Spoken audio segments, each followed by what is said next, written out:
Hello friends, today we are going to discuss letter writing. You all are familiar with this topic. Letters are the most important means of written communication. It is a written or printed communication directed to a person or organization. A written message that can be handwritten or printed on paper. In all ages, it is considered as an art. Letter writing as an art.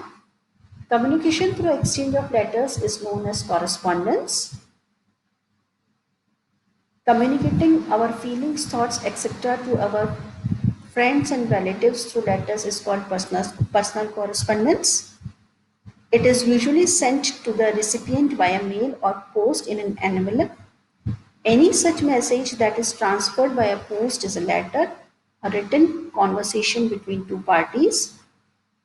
Distinctions are commonly drawn between personal letters, as I have just discussed, that communicating our feelings, thoughts, etc. to our friends and relatives through letters is called personal correspondence, and correspondence to business parties and government organization, that is official and business correspondence. And a well written letter can be informational, persuasive, motivational, or promotional. Now, letter writing involves answering certain questions like what type of letter I am writing, that is formal or informal, to whom I am writing, what is the purpose of writing, whether the reader is familiar or unfamiliar, how much should I write, what will be the reader's reaction. So, we should keep these questions in mind while we are drafting our letter. An effective business letter must be able to accomplish three basic things: deliver your message and deliver your message clearly, appropriately, and persuasively.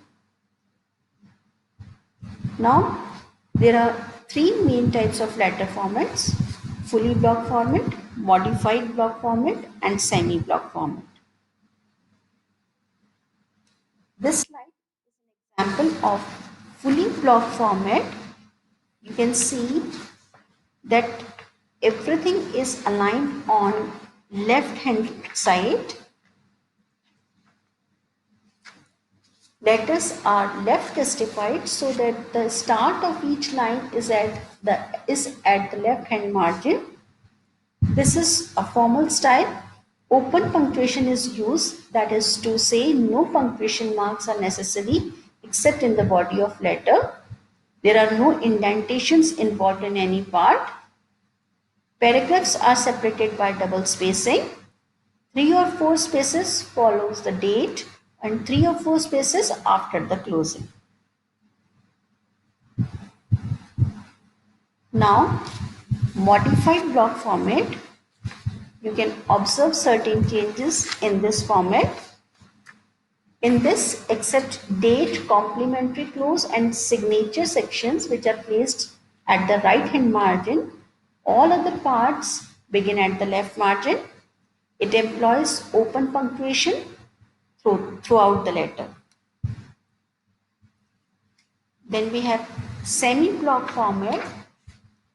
This format has the advantage of the block form and indented form.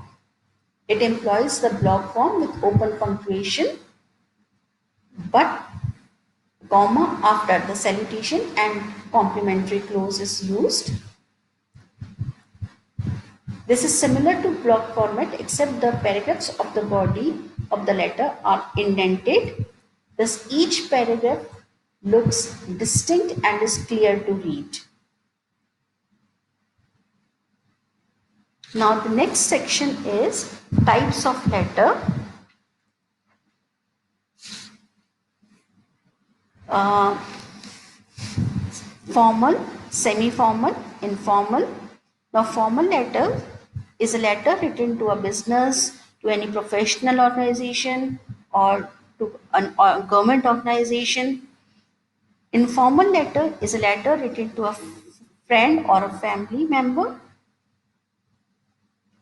Personal letters or social letters are informal letters, while official letters and business letters are formal letter. Then we have electronic mail, that is email, messages distributed by electronic means from one computer or laptop used to one or more recipient via network. Now the next part is components of letter.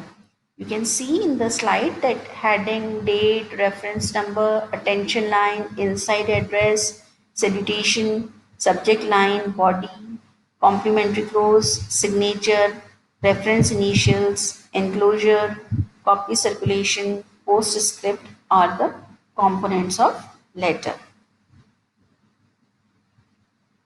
Now in this slide you can see that reference number one, reference number is actually used when the letter refers to previous correspondence. This is often an alphanumeric reference number. You are familiar with the word alphanumeric. We usually make our passwords alphanumeric. Then we put the date. It is better to write the date in either of the two styles which is given in the slide. Then inside address. Then we have attention line. Attention line is actually written to draw the prompt attention of a person or department in order to get immediate reply and ensure quick action. Salutation, a word used to greet, to show respect to the recipient of the letter. You are familiar with this part of the letter. Subject line, that is a brief statement in phrase form to highlight the subject of correspondence.